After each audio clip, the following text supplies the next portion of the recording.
I'm really pleased to welcome this great group for this conversation. Many of you longtime supporters to whom we're very grateful, and many of you brand new to Women Employed, and we're delighted to see you here and hopefully connect you to the work we're doing now and in the years ahead. So somebody said to me, well, you know, you're doing all this stuff for your 40th anniversary. Why did you pick this particular conversation? Why did you want to have this conversation? Why do we want to focus on women, power, and influence? After all, there's already a lot of conversation out there about women's leadership and a lot of conversation about leaning in. And so what's different? Well, I think what's different in this conversation is we're talking about power for a purpose, a really urgent purpose. We're talking about power that we need to really change the world for women and ensure that all women at every economic level, have real opportunities to succeed and achieve their aspirations. And if we're going to do that, we're going to have to marshal more power than we have ever marshaled before.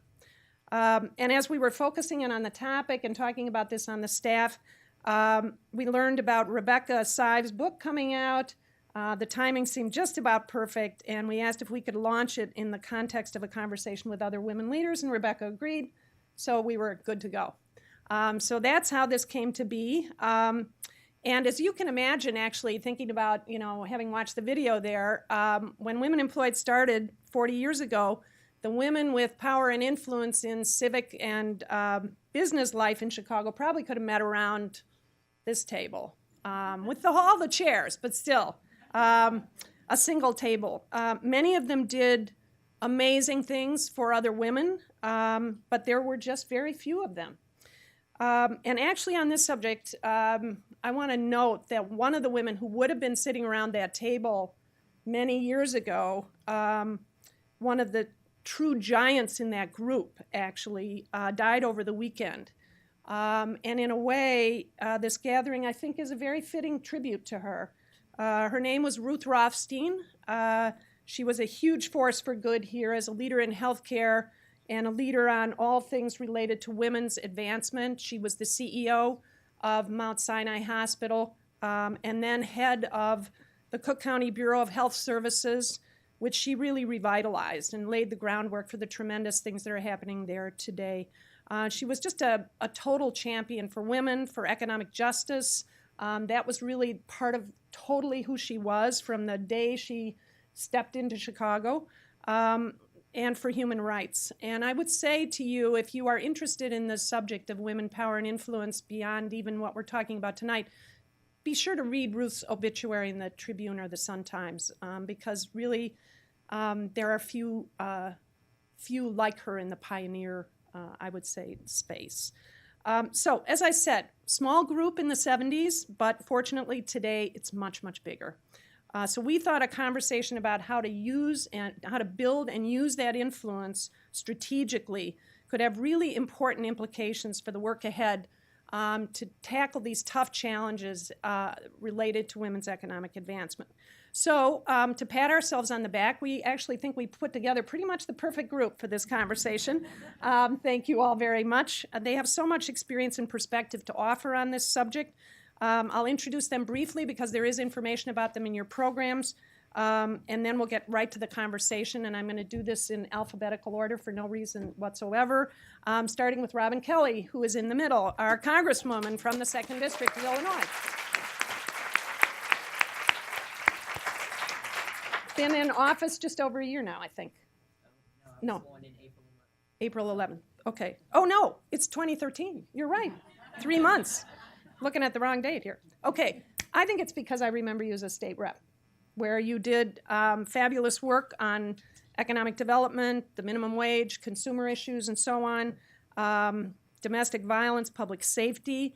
Robin went on to be the Chief Administrative Officer of Cook County, responsible for day-to-day operations, a huge job just moving policy through that system.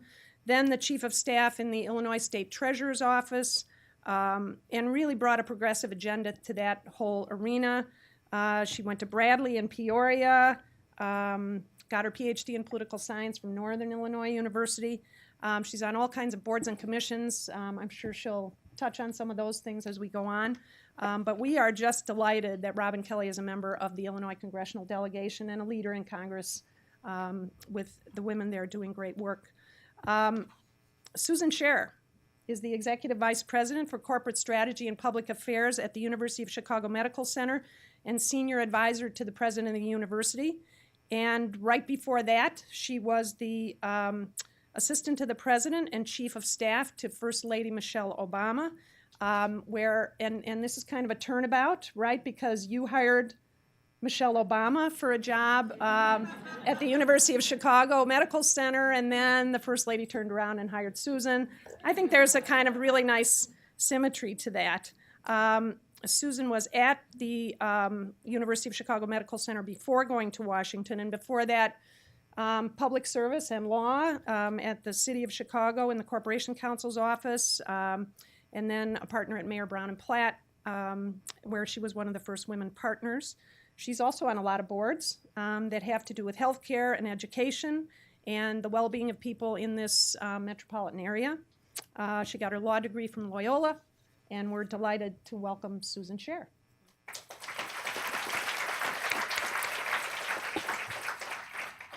And then Rebecca Sive, alphabetically last, otherwise, fully the equal of the rest of our panel, I must say.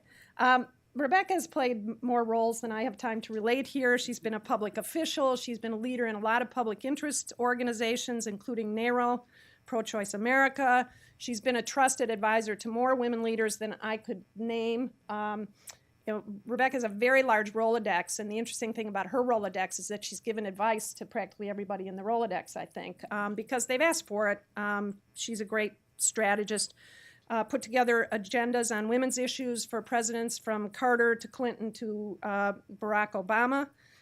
Built a women's center, has been a foundation director, and a business executive, but not a dilettante. I mean, a serious person in all of these different roles. And now she's proving it by writing this very serious book, Every Day is Election Day, A Women's Guide to Winning Any Office from the PTA to the White House. So we are just thrilled to be launching the book with her. Rebecca went to Carleton College. She got her master's in history at the University of Illinois. She's been on a lot of boards, again, with really important commitment to this metropolitan area and to the advancement of women all across the country. So we're just delighted to have Rebecca here and to be fortunate enough to have this be the book launch tonight. So thank you. And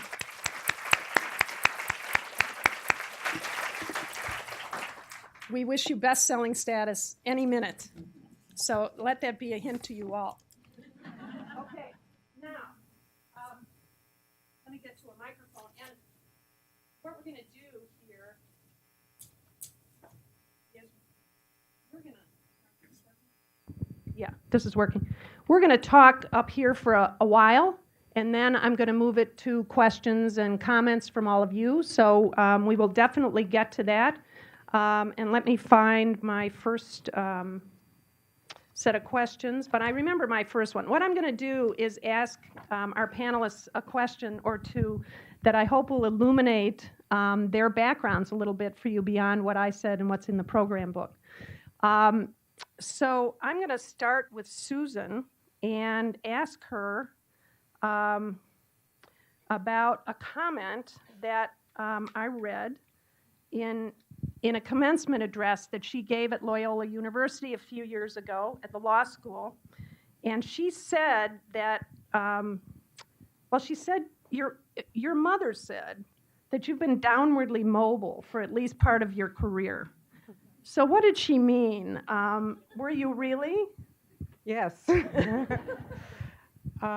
What she was referring to, and it was sort of a family joke, was that I had been a partner at a corporate law firm. And when I was pregnant with child number 2, I left that to take an in-house job at the University of Chicago.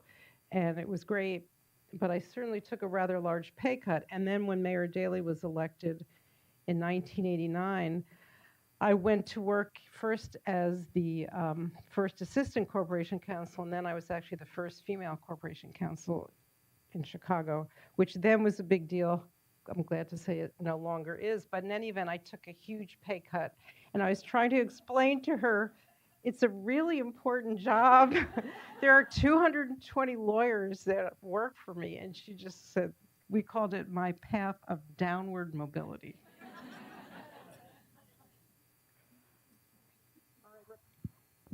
Rebecca, you know, I've described the career you've had a little bit as a strategist and consultant and advisor, and so you had, you know, all the experience. Just go up and it'll turn green. Borrow Robin's then. And you know, we talked about when you were starting to think about writing this book, and so I want you to tell everyone why you decided to write this book and what in your background led you to do it. The reason I decided to write the book is very straightforward. I really felt that we were at a moment in time where it was really important for those of us who've been at this for a while to share what we have learned about building women's leadership and women's political power. And I felt that, fortunately, that this would be continuing on an upward path, which it did last year. So I thought it was time to share. I also thought that since I wasn't a sitting public official or something like that, I could be really truthful and frank, although pretty much I always am. And I guess in terms of what, in my own background, what led me to think I could do it, I actually needed to figure out whether I had a voice or not and whether I had a book versus an article. Thanks to, among other people, my husband, Steve, I locked myself in a room and tried to figure that out. And I thought there was a book. And so then I just went for it. I just really thought, well, somebody needs to write this book. It might as well be me. Robin, I think Rebecca points out pretty clearly in her book that politics is not for the faint of heart. So after leaving the state legislature, you had these jobs with big scope and big influence. You were definitely making a difference. So what led to your decision to get back into the political fray, especially when you were facing a primary that I think had, 16 opponents in it? 16. Okay, so the magic number was 16 people running against you. Why? Well, I do have a sign in my office, what doesn't kill you makes you stronger. So, you know, I've always wanted to ultimately work on the federal level, but I wanted to work myself up to that level. So I think I've had all kind of jobs that you would never have enough time to read. I did child care. I worked for minimum wage, and I took care of people's children every day. And when they left, I cleaned the toilets and mopped the floor. And I did that with a college degree. I was a bank teller. So I've done a lot of the low-paying jobs that were referred to. And this was a long time ago now. But I thought it was an opportunity. It's bittersweet for me because I did have a very good relationship with the person that I replaced, but I felt that I had the experience, the background, the knowledge, the compassion, the leadership skills to do a good job as a congresswoman. So you take a chance whenever you run. I ran before, and I thought I had all those things, and I lost. So, but, you know, I wanted to do it, and I just went for it.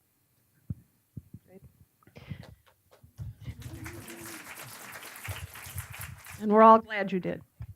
So let's talk about this issue of influence, and let me ask you all, if you can identify a turning point experience, when you started thinking consciously about using your influence to make something happen and what you did. Remember anything particularly? For me, I was the director of Minority Student Services at Bradley University, and I came to Bradley in 1973. I was just saying to someone in the audience, when I came, it was very segregated. Mm-hmm. So when I graduated, I never thought that I would give back to the school. I was glad to get out of there. But then I married for the first time, went back to Peoria, and I started working for the school, and it really was good for me to heal my wounds in a way. And I mentored so many of the minority students there, and I could see now, I see a lot of them that have done fantastic things. I started a Black Alumni Scholarship and an endowment, and it's 20 years old now. So helping other, and more Black female than male, but actually graduate from college. So that was when I saw that I could have influence, change the culture in places, and I enjoyed it and got a lot out of it myself. For me, it was, I think, when I went to work in city government and looking at those pictures.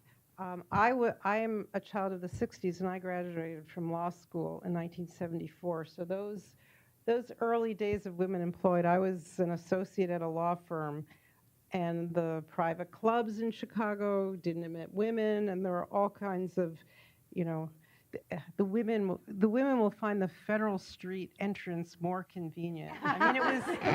Do you remember? I mean, there were, but what would have happened had we all walked in the same front door? I mean, it was a. So that is the era in which I began my professional life, and when I just by total happenstance, fortune, got to work for Mayor Daley.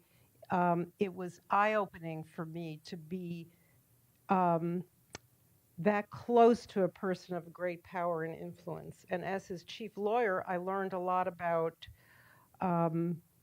how what you can call hard power, but also soft power. So as his lawyer, I was not having my own political agenda because obviously he's the elected official. But what I got to do was I had the opportunity on many occasions to say to him, well, that would be legal, but this is why it would be a really bad idea. Or on the other hand, this is why it's a great idea. And then I was also running, in effect, a law firm of 220 or so lawyers where, again, these were the days where when one was a mother, you didn't admit that you were going to teachers' conferences or helping out at the nursery school. You would really just sort of say, I have a meeting. And then, and I mean this quite literally, so when I got to run this huge office of 400 or 500 people total, I thought, okay, this is going to be family friendly, and I was able to show my staff that they could be open about things, and to show other colleagues that it doesn't mean one is less committed. So I think that's where I sort of got the bug for public service. Let me just interject that you may want to know, Susan, it didn't get too much press, but we did give Governor Thompson an ensemble of gym clothes inscribed with the message, admit women now. Right. I don't know if he ever wore them, but we tried to persuade him.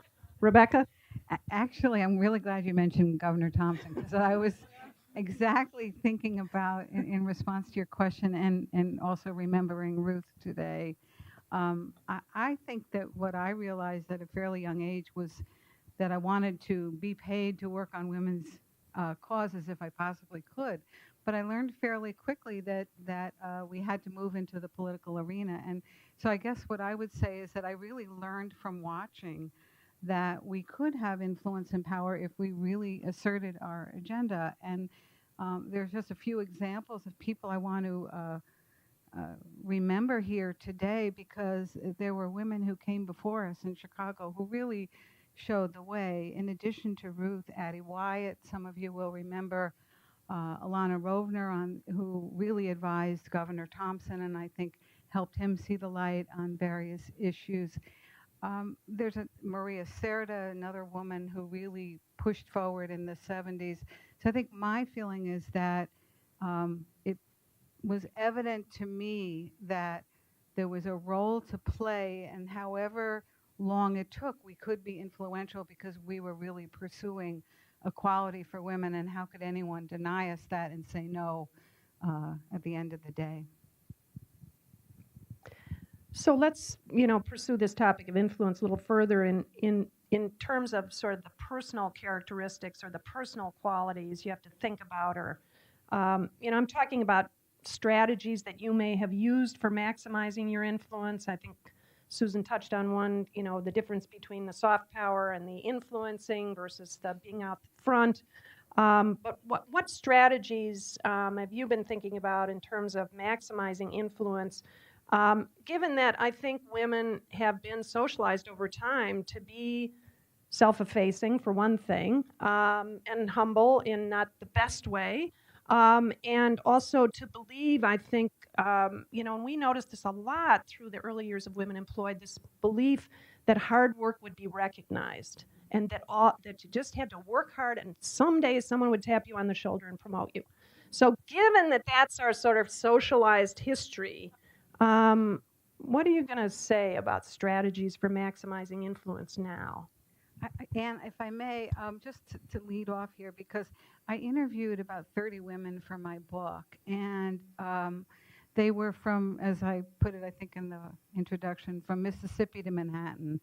And it's really a very broad range of women. And I think that what I learned from them was that, yes, we have to work hard, and yes, we have to be assertive, and yes, we don't take no for an answer, and all of the tactics for achieving influence that are shared by men who seek it. But the difference that they pointed to, and that I think is really important today, is yes, knowing those tactics, but yes, believing that you can win with women and for women. And I think that if you look at victories like Robbins, for instance, and others, and women who are leaders in the corporate world too, you'll find that those women have recognized that there is something here that we can do as a group to advance our agenda and to show that this isn't some sort of isolated fringe activity, but a way to really achieve influence. Because when women come together, they do achieve it. It's real. I was laughing at what you were saying because when I first ran for state rep, I had another female tell me, "You're too nice. They're gonna chew you up and spit you out."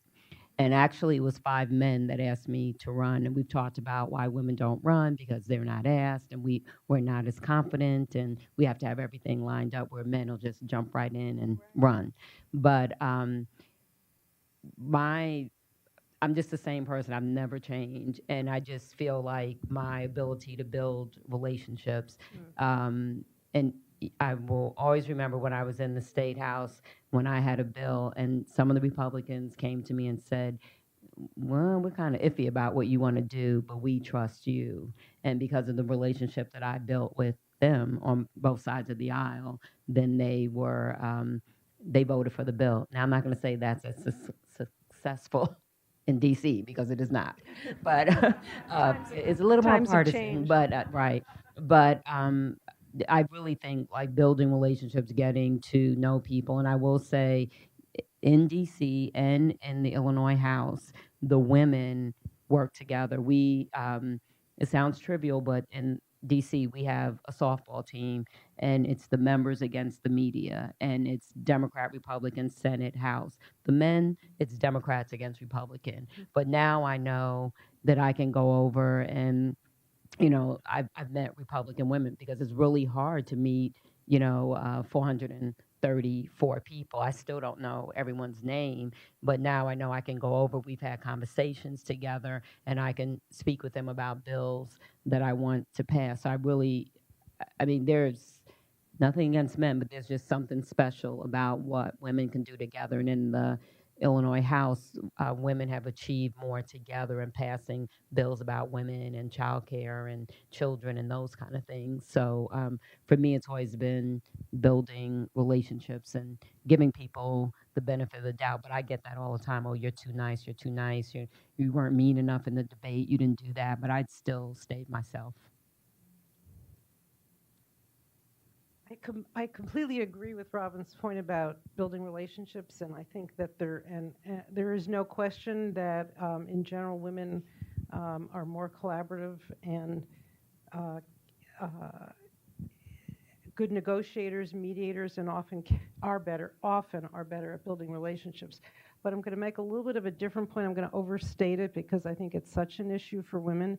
And your point about being self-effacing, I speak to a lot of women's group, particularly young women, and my one of my main pieces of advice is that I advocate shameless self-promotion.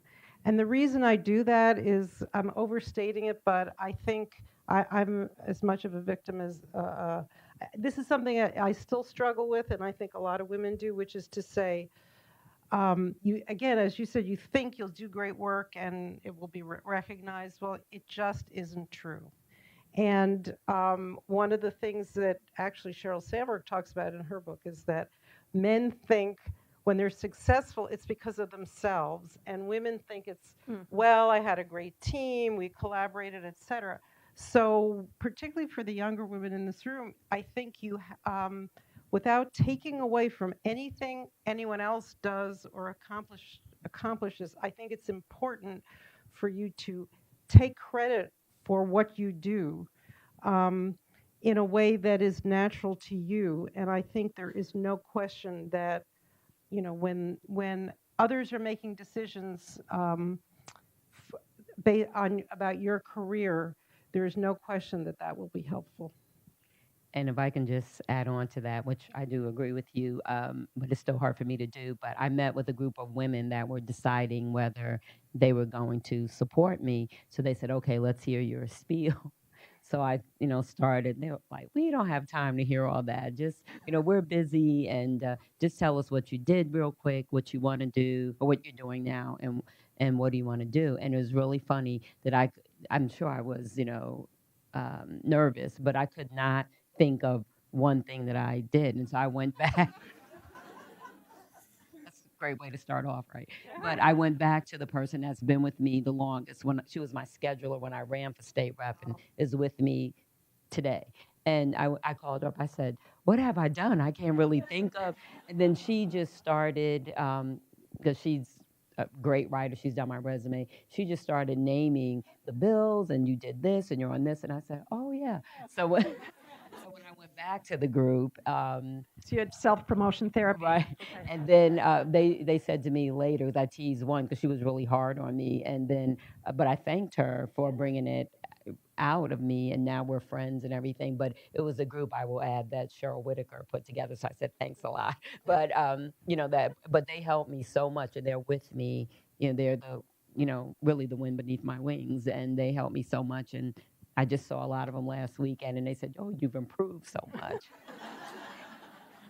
So one of the things that came up in the course of the research I did on the book, actually, the first interview, some of you may have heard this if you saw this WTTW tape of me the other day with my straight hair and everybody, no one knew who I was, but that's another story.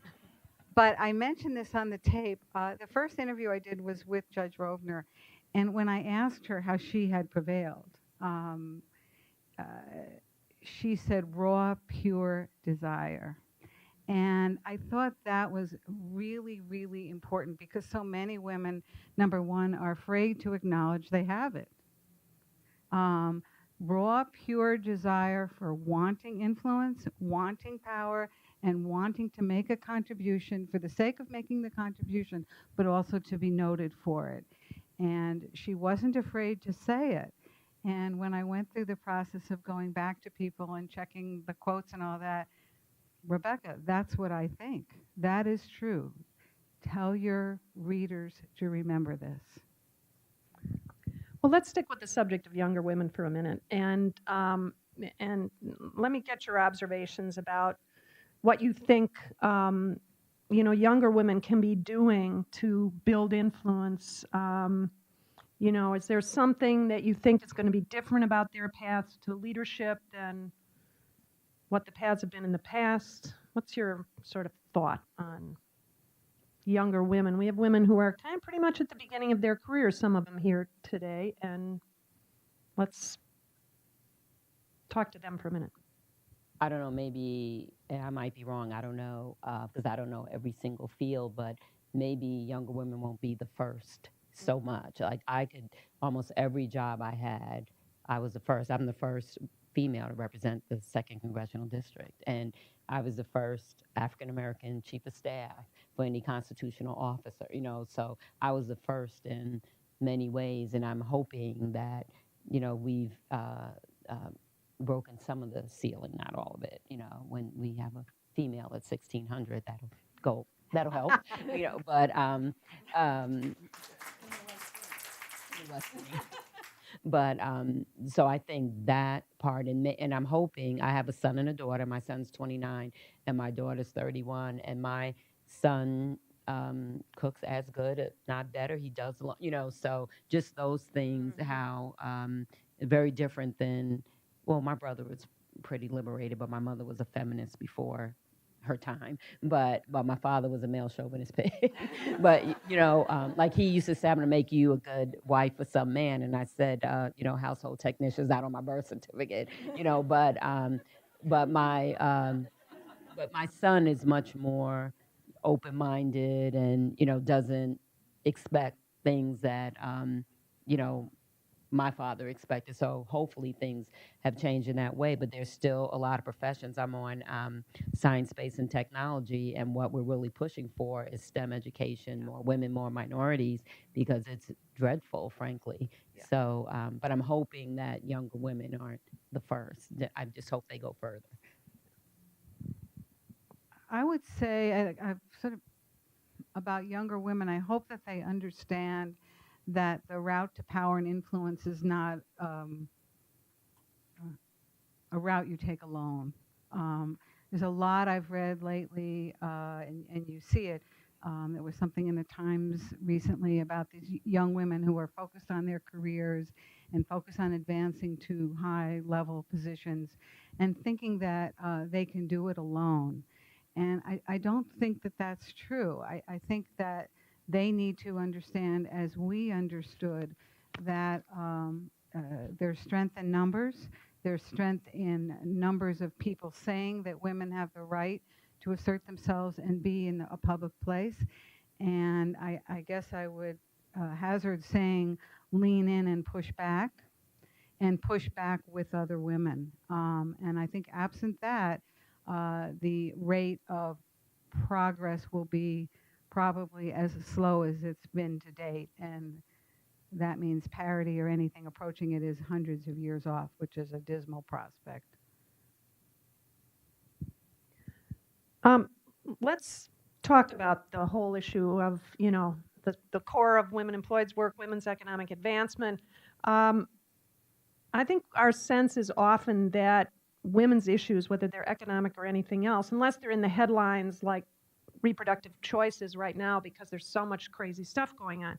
But if we look at issues like women's economic issues, issues like childcare and so on, I think so often we see that they get put in some kind of special interest box instead of being where I think we see them as needing to be, which is absolutely at the heart of economic success, a growing economy, healthy families, safe communities, that these issues that tend to get boxed away as special interest are really at the core of what needs to happen for the society to prosper and flourish. Could you reflect a little bit on what it's going to take to move those issues from the, oh, that's just like the XYZ 20 other agendas, to something much more central? I think the only thing that's going to do it is having more and more women in positions of power. And despite the fact that there have been a lot of advances, and I think I think it is true now, for example, that one can have women peers and colleagues in almost every field. If you look at the numbers of, you know, women in Congress, women mayors, women CEOs, women partners at law firms, it's gone up, and then it just kind of stuck around 16%. Mm-hmm. And I'm not sure, I'm sure there are a lot of reasons for that, but until we get much more than that, I think these issues will still be on the margins, except when, you know, some senator says something completely crazy. Right. Just right, which is always a possibility. You know, thank you that Claire McCaskill is where she is, because somebody said some really crazy stuff. But seriously, I think that that's the only way it will be totally part of the mainstream conversation, because women get it. And I think I agree with you. There's 435 Congress people and 78 are women, and most of them are on the Democratic side. I think maybe 68 are on the Democratic side, something like that. But I also think good child care affects men also, good health care and all of that. So why I think women need to um, fight in mass, that men need to come along too, because they have mothers, wives, daughters, and those kind of things, not just leave it to women to fight those issues. But yes, we do need, definitely in DC, we need more women. I mean, it's unbelievable. I think the United States ranks 84th in electing women to office, and like some of the countries people tend to look at as, third world or whatever, they're more advanced than we are as far as getting women elected and taking those issues seriously. And they're the foundation of, our future, really. I guess what I would say is that I obviously agree with what's been said before, and it's vital that more women hold public office. I should say appointed as well as elected, senior positions like the kinds that Susan and Robin have had, because those positions wield enormous power and have great potential as a force for good. But I think the other thing here is that as to how our issues become mainstream, I think we have to say, and frankly, women are the majority, and the majority of voters. We vote more than men do. In the city of Chicago, we are, as you go further down the income ladder, bigger and bigger majority of heads of households, and those are the families that are struggling about schools and jobs and all of the issues that are at the core of the future of our city.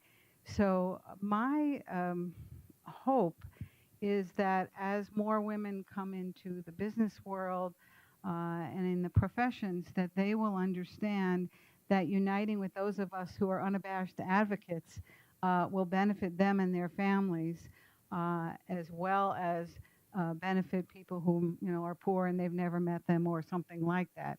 Because as Susan and Robin have said, it is only when women became a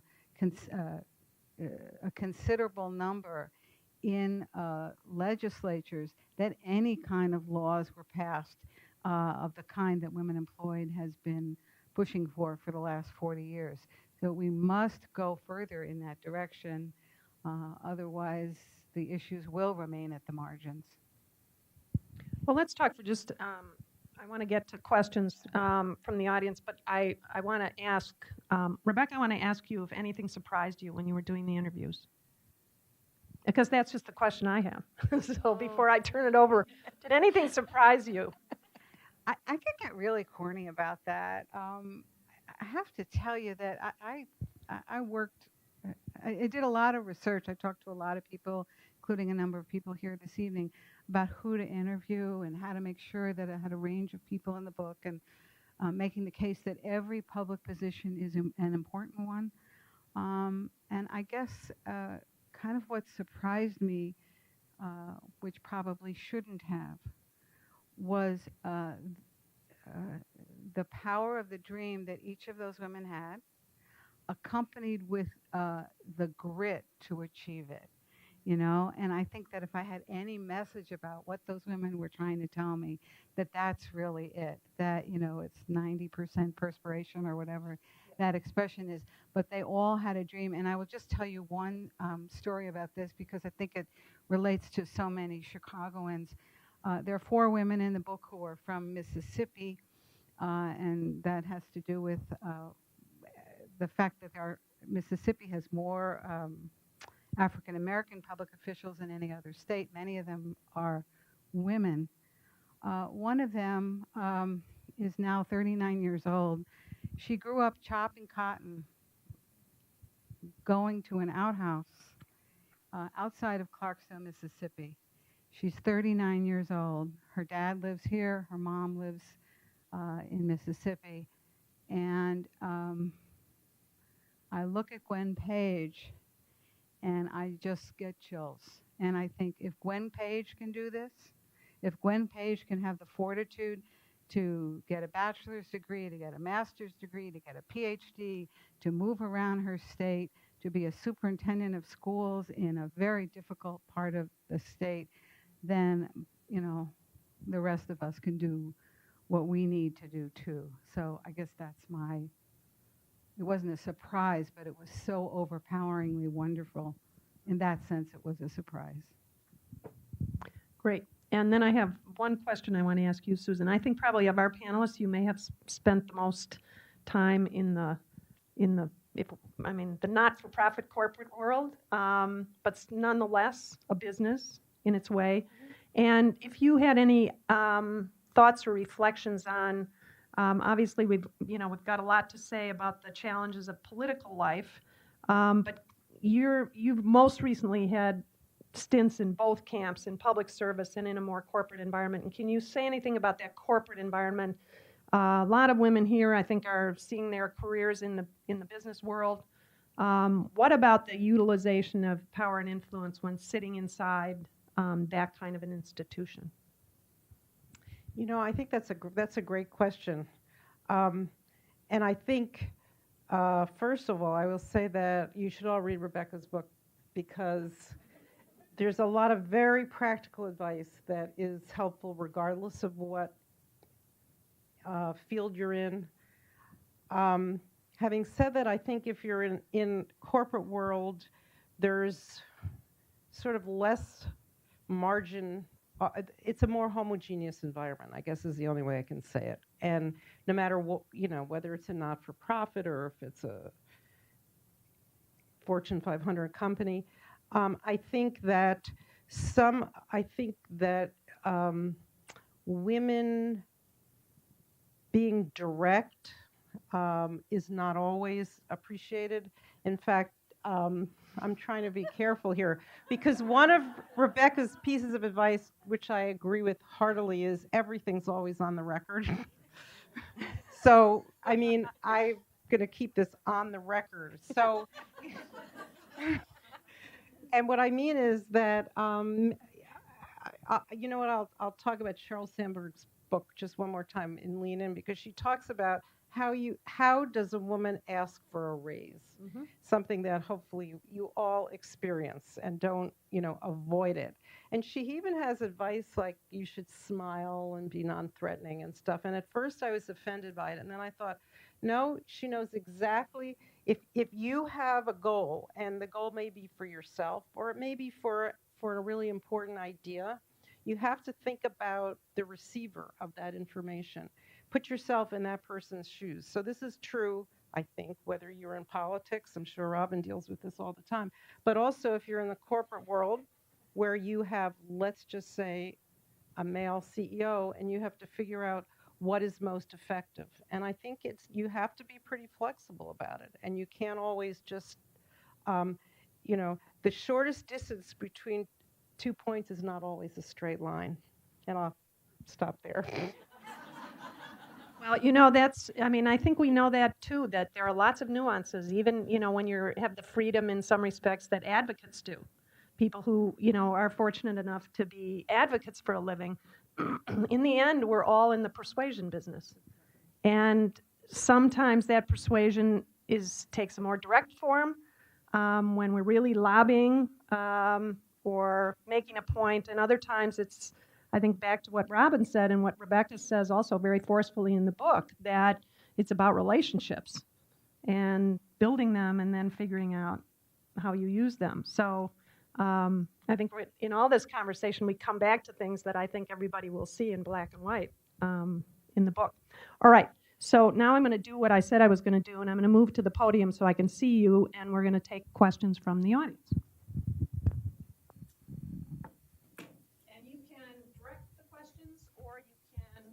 I need to be able to see, so I'm fine up here. You can direct the questions, or you can ask generally. So who's got a question that you want to direct up here? Somebody must. Yes, Donna. Can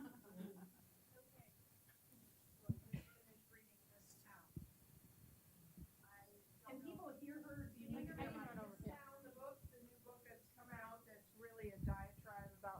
what's going on in Washington, D.C. It is the funniest and saddest book that I have ever read. And here we go. There's a huge amount of male ego involved in this book. Can women make a difference in making a change? And that's directed to anybody here. And you've been in the White House, Susan, and I'm sure you know at least 90% of those people that are mentioned in the book. I highly recommend everybody reads this. And I'm still suffering, shock waves from reading this book. So please, I'd love to hear your thoughts about this. Well, I actually have read that book because I know most of the people, and I'm not sure whether a lot of the audience would have read it, because a lot of it is sort of inside baseball about Washington and how, I'll scratch your back if you scratch mine, etc. The part that I found troubling was how extraordinarily petty a lot of it is. And it's very critical of actually someone who's a dear friend of mine, who is sort of put out there as someone whose career is based on people sort of doing favors. And I have to tell you that I think that part of it is kind of the way the world works, and I don't think it's any different from, Rebecca calling me and saying, this is a cause I think that is really dear to me, and I think it's really important that you contribute, and my later asking her about something that I feel strong about. So that kind of stuff I think happens everywhere and is perfectly fine. The parts about Washington that are so, well, I'll tell you that this isn't really about the book, that were difficult for me was that I felt I had to be so vigilant all the time that when I was out and about and met people and sort of they knew what my position was, I had to be careful what I said, which is again why everything's sort of always on the record, but it's also, what is it that this person wants? Where are they coming from? How can I get myself in trouble? And you're in an environment where, in fact, I will tell you, I can't remember if my name is mentioned. So some of my girlfriends had a book party because my son wrote a wonderful novel. So that is it's described in that book. And it's sort of like, can't it just be a bunch of moms, right, having a book party because my son wrote this wonderful book called Sherlockian, but that's another story. But so there were reporters there because there are reporters everywhere. So, he took advantage of that and sort of used it as an example in the book. So I'm only saying that because I think Washington is like Chicago times 1,000. And I think that Robin knows, probably from even not being there all that long, you have to, the softball that you describe is probably rare and wonderful because things are so acrimonious and heated. And I have to tell you, one of the things about coming back to Chicago that's so wonderful is that people are just so down to earth, and you can have a conversation, as we did, right, in the ladies' room or wherever, and people don't really care what you do for a living, who you are. It's just sort of like what the value of your ideas. And in Washington, it is a very, very difficult environment. It was not meant as a compliment in the book, though. Yeah. Donna, on another point about, I have not read that book, but on your question about whether women can make a difference in Washington, there is no doubt about that. There's been a revolution in our lifetime in the role that women, the many different roles that women have played in Washington. Robin is a living example of that, but there are many others. And I would just tell you one thing. The other day I was reading in one of these political magazines I read about when the president was being briefed about some foreign policy matter, and he was being briefed by Susan Rice and Alyssa Monaco. These two women, his primary advisors on national security matters. And I think I actually tweeted about it. I mean, I don't care what they were talking about. I don't know if I agree with what they were saying. I will probably never know what it is, but I was thrilled to death, and I think it's remarkable and important. And the only reason that that has happened is that women like the women in this room have pushed for women's presence in political environments. So my recommendation is ignore the petty stuff, which is I think what Susan was saying, and go for what we want in Washington, which is federal power. Just one more thing, and I don't mean I'm a monopolist, but I was really speaking about the lobbyists. And that is the gist of this book, I think. The fact that there is a time now that 51% of senators become lobbyists. And lobbyists is the most egregious self-interest that there could possibly be. I don't feel women have that same agenda as men. So my question to you is that if there are going to be more women in Washington, do you think that's going to be a game changer for in terms of what happens down the road when women leave office as opposed to when men leave office? Or you think women will aspire for the same thing?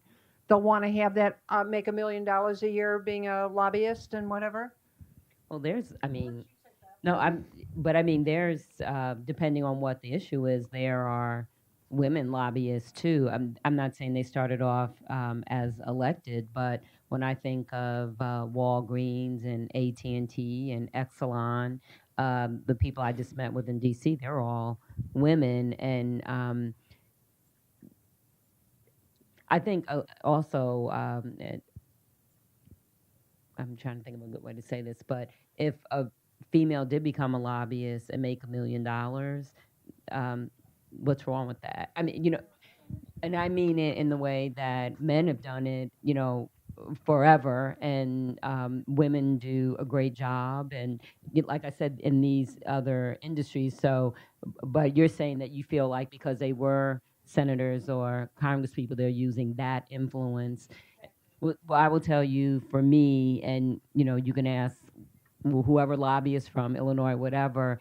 I don't care what you used to be, what you did, or whatever. If I don't agree with you, I don't agree with you, and that's just how I am. And I think that there are probably more people like that than we think. Yes, there are people that are influenced, like me and my good buddies from the NRA and that whole battle. And they have definitely used a lot of influence, but we're slowly, fighting that battle. And my race is like I'm one of the first people that were able to overcome them, and we just have to keep pushing and not, giving up. But I think that, I've seen just as many female lobbyists as male lobbyists, and I haven't read the book, and I think I'm afraid to read it. Wait. Don, I'm gonna just let Rebecca have a quick response, then we're gonna move on. The only thing I was going to say, to bring this back for a moment to the very worthy agenda of women employed, there is, structural wage discrimination continues to exist in every place in our society. For instance, it exists among lobbyists in Washington too. It's very instructive. The lowest paid CEOs of trade associations are predominantly female. So my recommendation is let's keep our eyes on the prize and fight for pay equity wherever the job is. Yes. And can you Hi. say your name, please? Sure. My name is Sarah Miller. My question, I'm kind of directing this to Susan, but it's really open to everybody, is about Paid Family Medical Leave Act. I think more and more women are becoming the primary breadwinners in their home, and yet there's still not much paid family medical leave act, both in the private sector and the public sector. And my question to Susan is, when you were Chief Corporation Counsel, did you feel, did you think about or feel from your other female colleagues who had children about, whether there should be a paid family leave, or was that not something that really came up much, or and do any of you think we will see paid FMLA in the near future? Every place I've worked, it's an issue, and I'm just trying to think if there's any place I've worked that has actually had I'm thinking particularly, obviously, about childbirth yes, it's an issue. I had the flexibility when I was the corporation counsel to kind of do informally what I felt was the right thing to do, and I'm still remembering one of my lawyers calling from Peru because he was adopting there and he was stuck in Peru, and I was thrilled to be able to say, just kind of don't worry about it. But if you're in a much more corporate environment, there are all kinds of rules and regulations about what they do and can't do. What I would say is that the current political climate is not at all, not even remotely conducive to it. But that's not to say one should give up the fight. I don't know if either of you have a different view, but it just isn't. There are good programs now that are being cut back. So the idea that at this moment we're able to do something like that, I cannot imagine it getting through Congress. I agree, and I didn't vote 40 times, but Friday before I left, Congress voted for the 40th time to repeal the Affordable Care Act. This was my maybe 5th time, so I don't see it happening. No, I didn't. Yeah, I mean, the Healthy Families Act is in Congress, and that is the paid leave bill. And obviously, we and a lot of organizations across the country are working for the Healthy Families Act because we can't not. But, all of us have to think hard about where our resources go, because as long as we have the House of Representatives that we have, I think we can be pretty sure that there's not one single family-friendly, worker-friendly, woman-friendly bill that will get through the House of Representatives. And that's just the hard truth of the matter. So that means that we have to keep our commitment, but we have to look at every other potential arena for moving this issue, from voluntary corporate practice to the state to our municipalities and what policies they have. And we just have to look at the whole landscape, because a lot of the activity around family-friendly workplace policies and some floor under, job-protected leave and so on that goes beyond FMLA is happening in states and municipalities, just like an increase in the minimum wage is happening in states and municipalities. More work for advocates, but we have to go where we can get it done. Can you use the mic, please? Just as a follow-up, I just think it's interesting that there seems to be more talk about passing marijuana than paid Family Medical Leave Act. I feel like I hear more about states okaying that than something that really impacts so many families and women. Can I just comment on that? Because I have noticed that, because the governor asked at our hospital if he could have a bill signing there, and we said sure, and because we have physicians who are well aware of some of the benefits in terms of patients with MS and cancer patients. But I could not believe how much press there was. And it's sort of, this is the pack mentality, I think, of the press, because really, we're the 20th or the 21st state that's done this. It's very narrow, and of all the issues that are important, why is it that particular one is covered? And I really don't have an answer. I just want to violently agree with you. Please, if you're going to speak, could we please have you use the microphone? People can't hear. Oh, okay. Thank you. Well, maybe they, saw Reefer Madness too many times or something. I don't know. For those of you who are my age, you know what I'm talking about. Yes. The gentleman there. Hi, this has been really great, and I'm just. Can you tell us your name, please? Henry Henderson. I'm a huge fan of Rebecca's and a former colleague of Susan's. On the issue of the Congress we have, what do we do with the problem of the gerrymandered reality, the fact that you've got this majority that basically has bought itself long-term insurance against any kind of reality without a fundamental change about who comes out to vote, why they come out to vote, et cetera. So is there a way in which we can look at some of these issues just being discussed about equity, about family pay and care, et cetera, that actually can bring more people in the community to register and then show up on election day in order to actually get at the heart of this gerrymandered problem, which will ruin us if we don't deal with it. I think, and don't quote me on the numbers, but something that we were just talking about, that realistically there's so few competitive areas, and for the House to go back blue, we need to flip 17 seats, and we need to hold on. And I will tell you, Illinois has a lot of, as they call, frontline folks that they're worried about keeping. So not only flipping the House, but keeping Bustos, Enyart, Schneider. There's a lot of worry around that. But interestingly, I just did a violence summit, and that's what a lot of the people came at the end and said, you know, young people, they're not going to want to vote. People really don't think their vote matters, and on and on and on.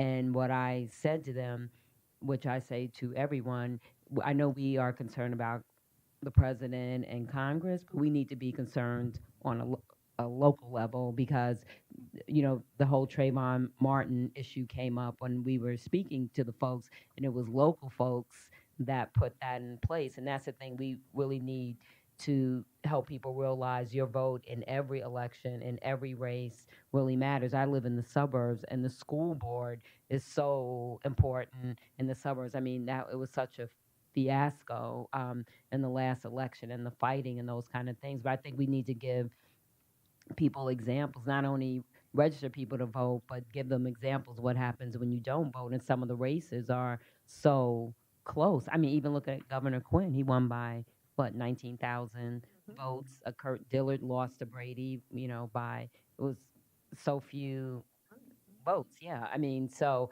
I know it's hard, and I know people get turned off, but it's just so important. I just think that people are seeing now, like, that we can't get anything done in Congress, you know, and if more people participated and realize that their vote, their voice does really count. And just, if I can just say this, we were in a meeting, and we were talking about the budget, and so people were talking about the Tea Party. Now, there's 435 members of Congress, and I said, how many Tea Party people are there really? And when they told me there's really 25 strong people have Congress held hostage, because the rest of the Republicans are so afraid of them. And there's another 25 that go in and out, but 25 people. I mean, it's unbelievable. Henry, one thing that I found instructive from the interviews I did, having the same sentiment you have about Congress, it sounds sort of Pollyanna, but I don't think it is. There are thousands and thousands and thousands of these local offices that really matter in people's daily lives, right?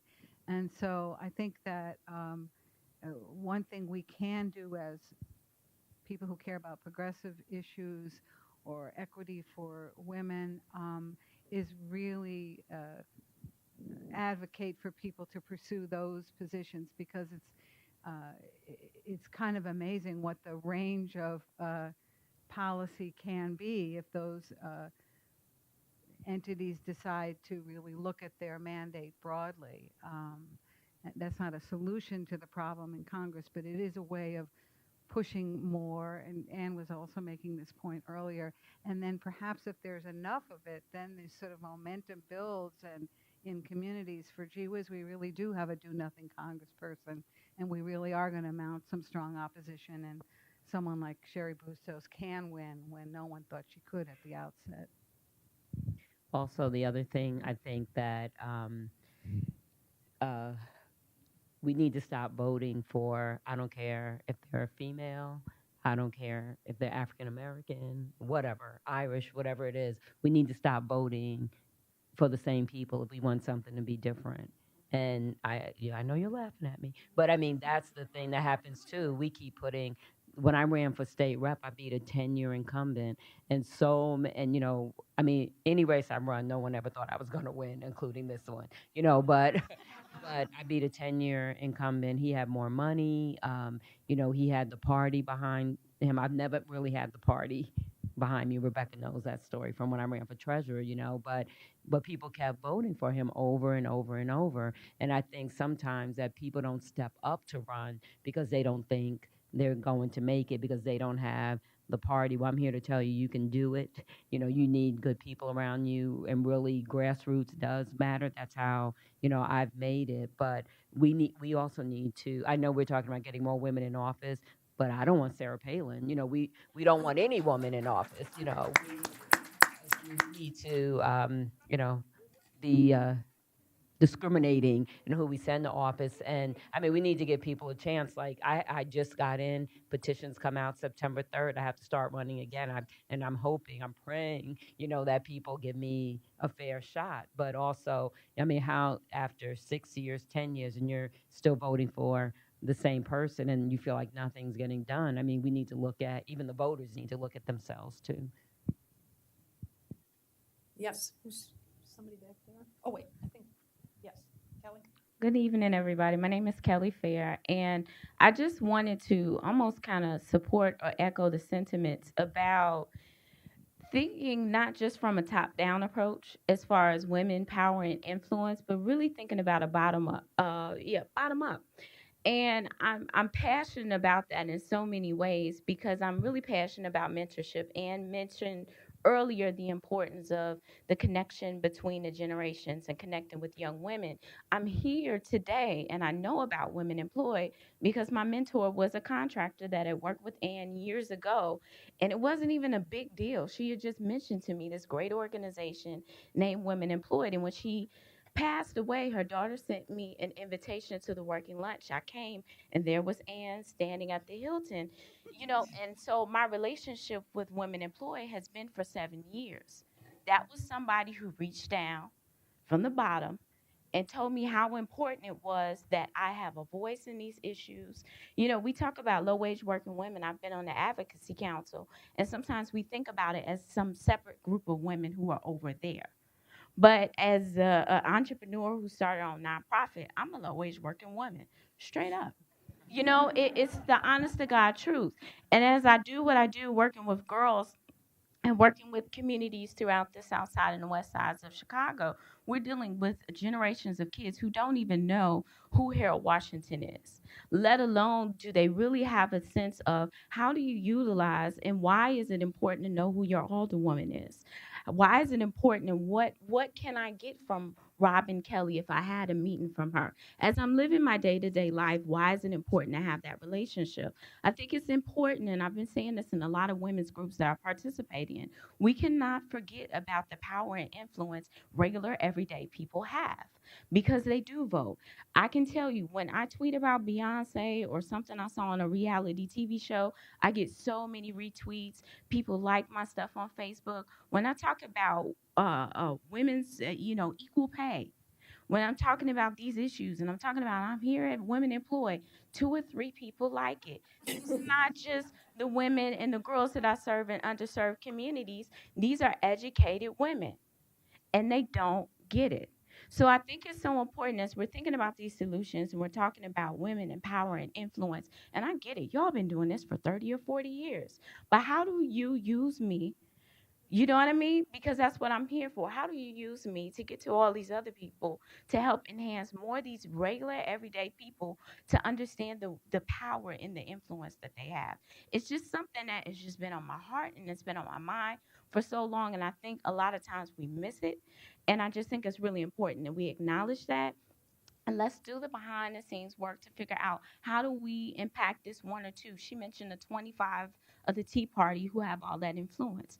How do we find that 25 or 10 or 12 here to have the influence here in the city of Chicago and the state of Illinois? So I just think it's so important to keep our mind on that bottom because they got a lot of power and influence too. They've regressed a lot. That bottom impacted us years ago, and that bottom is forgot and they don't know. And I think it's just important that we influence them too. That's my constituent. But I just want you to know I'm a regular, everyday woman. I mentioned, I'm from New York originally, came to Bradley University, married someone that worked for Caterpillar Tractor Company. We didn't make it. we divorced. I had 2 kids. Anyone that got my material when I read the story about, even though I had 2 degrees and I worked, but it wasn't for, I worked for the university. They didn't pay a lot. My kids and I ate Cheerios for dinner. I could barely afford to make it, and I was getting child support. I had to, all the credit cards were in my name. So when we got divorced, they were all in my name, and I had to pay, all the debt. And it was just that before technology, my job, one of my jobs, I had to work like 2 jobs that, make a go of it. And I counted how you have the tag on your clothes, and I counted those tags to show how many jackets were sold that day. And I did such a good job, they promoted me to sweaters, or whatever. But people don't know my story. They just see me as this person now, or what you read in the bio. But I came from, divorced parents, even though one thing I knew I was always loved. Both my parents were alcoholics, but both recovered. So just because someone is wherever you think I am now, there definitely were struggles. And like I just said, I definitely believe in grassroots, because I am clear that I'm a public servant and I work for you. You don't work for me. So anything I can do, as we already talked, Kelly, because I will never forget your name, and I will do, because I really believe in mentoring so much and helping the next person come along. And I don't want to be in this seat forever. I want someone to take my place, and hopefully it'll be a good woman.